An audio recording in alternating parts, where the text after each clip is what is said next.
And therein lies the issue, right? Where we see, non-stop night after night on the CBC about Donald Trump. It's just non-stop night after night. And the question that most Canadians would have is like, well, maybe there's a bunch of Americans who support Mark Carney. Maybe they don't like Mark Carney. Maybe they're indifferent to Mark Carney. But in reality, the your perspective is likely true. Most of them, probably 80 to 90% of them, still think Justin Trudeau's the Prime Minister of Canada. I Yeah, mean, that is just the honest truth. They don't even know he exists. Like they could not tell you his name if their life depended on it. yeah, he's the So leader of Canada. No idea who he is. They think it's still Justin. I mean, it might as well be Justin because he was, he was the guy who was telling Justin what to do for the last 5 years. He's the puppet master behind the thing. But the thing that bothers me so much about Canadians is they've got Trump derangement syndrome so badly that when a report came out, Trump said like yesterday that, hey, Tylenol might be bad for mothers taking it for when pregnant they're pregnant, mothers, for yeah. pregnant mothers. And then they're going, well, I'm going to take even more Tylenol now because, of Trump. And then, a report comes out from 5 years ago that the CBC put out that, yeah, acetaminophen might be bad for mothers who are pregnant. But now it's like, oh, no, that's completely wrong. A message comes out from Health Canada that, oh, no, it's completely safe. Yet they're contradicting what they said just a few years ago. It's just bonkers how like leftists or liberals or libtards think, whatever Trump says, if he says it's hot outside, no, it's freezing cold outside. If he says it's up, it's down. Like they're just mentally inept. I don't know what to say. I mean, it's anything for an argument. Like it's just anything for an argument. Like you said, it's like, yeah, the CBC Yeah. comes out and denounces it when 5 years ago they're running articles, Yeah. agreeing with Yeah. it, right? And Tylenol themselves says there's risks for pregnant mothers. So, I mean, it's just silly. But like the misunderstanding that most Canadians think is they think they're in a trade war, but the average American does not even know who elbows up Mark Carney is. They could not identify him if their life depends on it. And you just have to understand it from their perspective. Sometimes you can have the, quick to dismiss, so it's a dumb American or something like that. It's like they're a trading partner whose economy is 10 times larger than ours. 10 times larger than ours, right? It's like being a fan of the NHL and you're talking about maybe you can't name all the NCAA hockey teams. Like for perspective, it's like we have to understand that is the outlook. So, if Canadians are waiting for, some outrage or, elbows up to make a big difference to the Americans, like it's just not there. It's just not in the public perception. And especially for the viewers of this podcast and even other podcasts, whether you're on the left or whether you're on the right, it's like people who are actually interested in it, you have to understand it's like that's probably not the de facto position. It's like most people just don't care about, whether it's politics or business or the economy until it's like directly affecting them. Yeah. And, they're not there yet in the US. Like this is not a primary concern, right? Um, and I think even moving forward, it's like they have to understand how tariffs are being sold to them. I think if you look, whoever the president of the United States is, right now, like it's Donald Trump, right? But it's what choice do they really have? They have $37 trillion in debt, so they have $37 trillion in debt. He knows what has to be done. He's a billionaire. He knows exactly what has to be done. He knows that debt obligation has to be inflated away. He knows that, they have a $2 trillion deficit. And I've said this on countless occasions when him and Elon came out with the Doge, as if Doge was going to cut $1 trillion out of the budget. And it's just like, that was never going to happen. Like that was just never going to happen Hmm. because unless they're cutting unless they're cutting Medicare or unless they're cutting Social Security or unless they're cutting national defense, unless they can completely hijack the Federal Reserve. It's like all of the other line items together wouldn't add to $1 trillion. Like it was mathematically impossible Mm-hmm. based on the target of expenses they were looking at and what they were trying to reduce. It's like it was just never going to happen, right? And so, but on the other side, this is being sold, like the tariffs and the trade war are being sold as a way to alleviate the American taxpayer. And you know, I don't really have a problem with an exercise like Doge because I think it needed to get done. Anytime you can get rid of government inefficiencies, I think that's a good deal. That's a good thing when things like that are being looked at. But it was sold as if it was a way to fix the problem. And same with tariffs. They're sold as if they're a way to fix the Mm-hmm. problem. So imagine if you're if you're a billionaire and you're in charge of the free world, and no one is actually, probably less than 10% of the population are even open to discussing the changes that would actually fix the problem. I mean, like fix the problem. I mean, changes like getting rid of Social Security, like a change like that, where we're actually seriously thinking about fixing a problem. They're completely unelectable. Yeah. No one would go for it, and whether it's on the left or the right, like they're just not prepared to go for make that Mm-hmm. sort of change. And that the debt has to be inflated away, and by doing that, that you're going to have to inject a whole bunch of capital into the system, and you are going to inflate the value of the assets already owned by the wealthiest individuals. So basically, you're going to devalue the wages of the working class to inflate the assets of the people who already have money and wealth. And that was the only play. It really didn't matter who gets elected. The only thing you can do is do it Mm-hmm. somewhat smoothly and somewhat orderly, and maybe give people some hope. So what was the hope? You get a big beautiful bill, but it's really just an inflationary bill. And you tell them that Doge could close $1 trillion, but you knew in your heart it was only 100 billion or 200 billion. You tell them that the U.S. used to run completely on tariffs, but you forget to tell them that the debt in the system from compared to when it ran completely Mm-hmm. on tariffs is like 10x that debt. Yeah. So in terms of per capita obligation, so it's you know, you had a trade deficit of $1.2 trillion to the US. It's like you were never going to eliminate $7 trillion in tax by Mm-hmm. tariffs. Right. But they say that, right?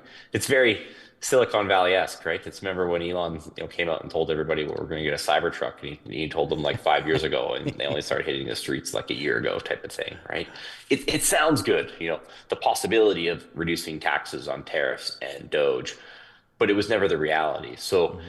even the ones who are interested, and I'm telling you, the majority of Americans could not tell you who Mark Carney is, Mm-hmm. but even the ones who hear about tariffs and hear about, there's some good and bad and have a dialogue themselves, like they're probably for them because it's being sold away as a way to them to potentially get out of their debt problem and reduce their taxes. And it's I don't want to say it's a lie because it's not a lie. Like it helps, but it was never going to solve the problem, right? It's sold as it's wrapped in a way where it's like we could eliminate taxes on tariffs. Like, I mean, it's theoretically possible, but like they're so far away from that. Years, decades away from that ever being some sort of reality. With so many other changes that have to be made in Mm-hmm. conjunction to get there.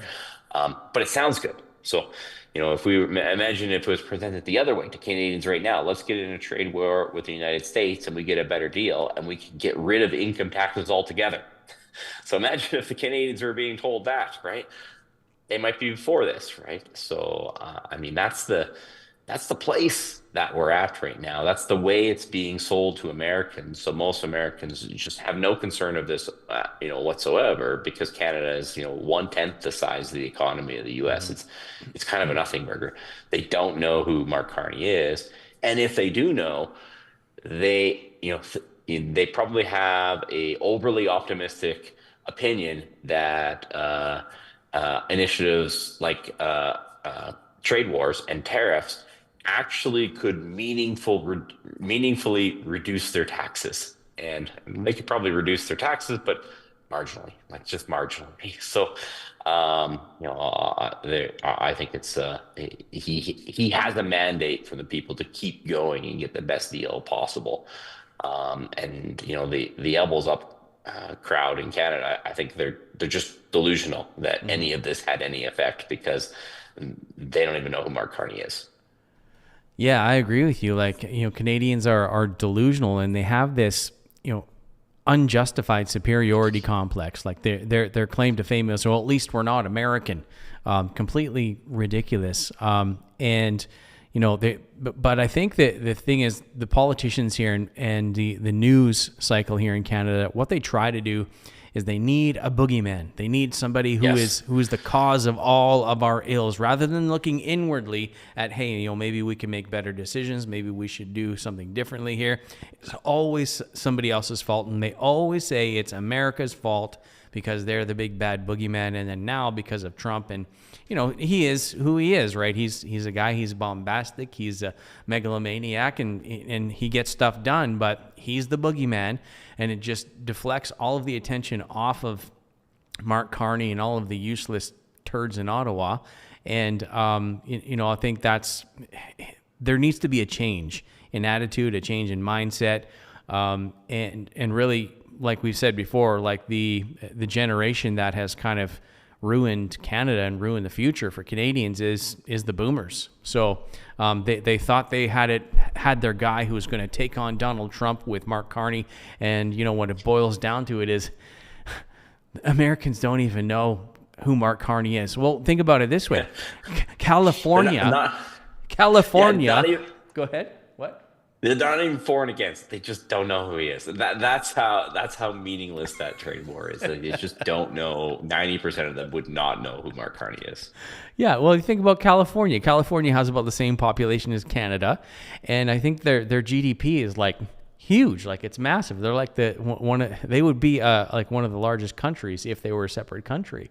Compare that to Canada. Like Canada's filled with socialists, well, so is California. But people know everything that's going on in California because it's beautiful and wonderful. And up here in Canada, we're just the frozen north. They think we're just a bunch of communists, and like what do we have to offer them? I went on a tour of the United States this summer, and I went through several different states, visited lots of people. They're great people, and they always say, oh, they need our oil, they need our wood, they need our this and that. And it's like, you know what? They got a lot of all of that stuff down there. I was there. I saw it. They've got tons of all the stuff that we have too.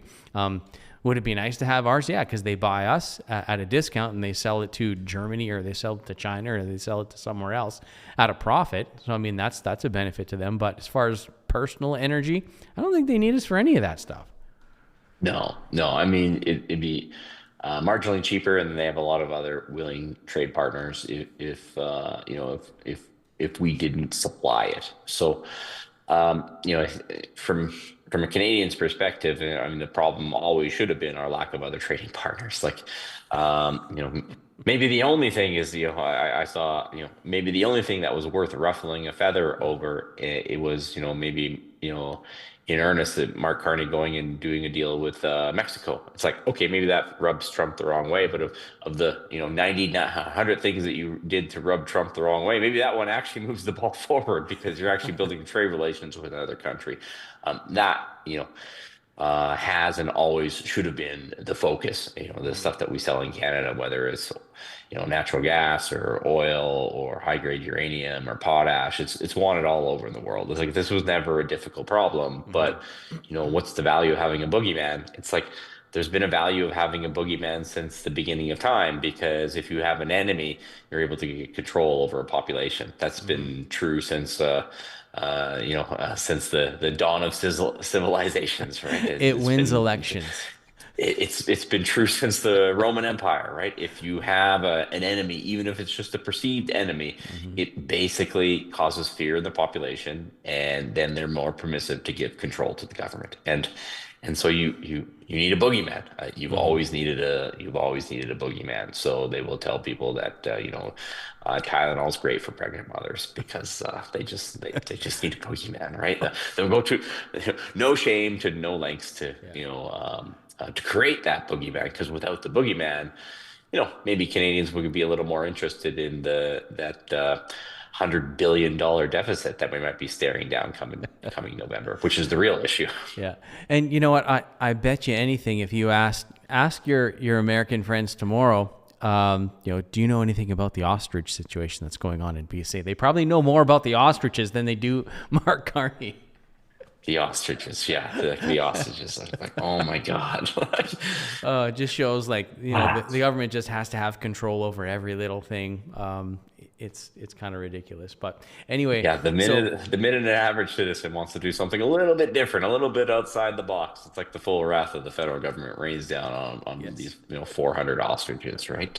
Meanwhile, we've got massive fentanyl labs in the woods in BC that they're not going after. Real criminals who they know are ungovernable. They're not worried about, but they're worried about the average population doing something a little bit out of step, Yeah, right? right. Yeah. So the poor ostriches, right? They're gonna take the wrath of the federal government, but they're still there as of now. Is that right, Trevor? I haven't been following it all today. I've Yeah, been they got a speaking all today. temporary stay.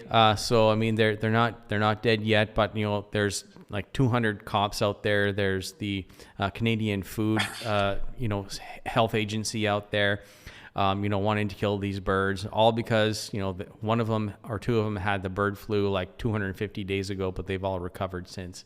Kind of ridiculous, but anyway, Yeah, and that was a reported incident. That was probably a farmer who yeah. did the right thing. Is that what happened, Trevor? Is that they actually followed the protocol? Yeah, probably. And I don't know the whole story, but basically these animals are used for scientific research. They're not even going into the food supply. So why the Canadian Yeah. Food Administration is out there is kind of odd.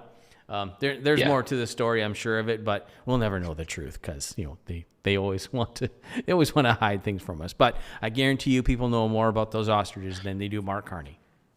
Yeah. So I mean, there's where we're at, and it should be useful for a Canadian out there who's trying to understand what's happening, and build a thesis for building wealth in their household. It's like the Americans have no concept of this at all. Like this is not coming to a heated argument. It's basically one side is completely fixated on it, and the other side is like this is so far down their list.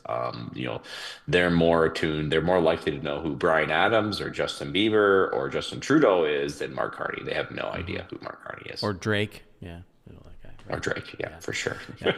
Okay. For sure, yeah.